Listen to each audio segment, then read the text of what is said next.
What happens if no candidate receives 270 Electoral College votes? Imagine a scenario where the excitement of an election leads to a situation that has never been fully resolved. In the United States, the Electoral College plays a crucial role in determining the outcome of presidential elections. Each state is allocated a certain number of electoral votes based on its population, and a candidate must secure a majority of these votes, specifically 270, to win the presidency. But what if no candidate reaches that threshold? In the event that no candidate receives the required 270 electoral votes, the election is decided by the United States House of Representatives. This process is outlined in the 12th Amendment to the United States Constitution. Each state delegation in the House casts one vote for one of the top 3 candidates who received the most electoral votes. This means that the candidate who wins the majority of state delegations, rather than the overall popular vote, becomes the president. This situation is quite rare, but it has happened before.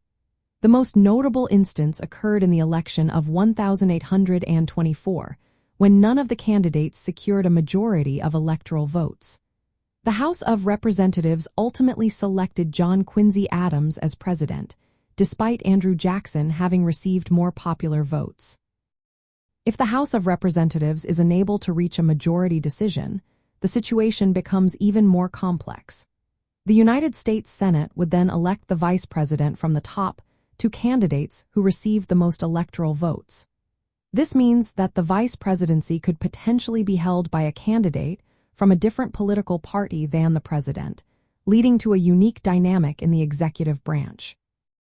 It is important to note that the Electoral College system has its supporters and critics. Advocates argue that it protects the interests of smaller states and ensures a more balanced representation across the nation. Critics, on the other hand, contend that it can undermine the principle of one person, one vote, as it is possible for a candidate to win the presidency without winning the popular vote. In summary, if no candidate receives 270 electoral votes, the decision moves to the House of Representatives, where each state delegation casts a vote to determine the president. This unique process highlights the complexities of the American electoral system and the importance of understanding how elections are conducted in the United States.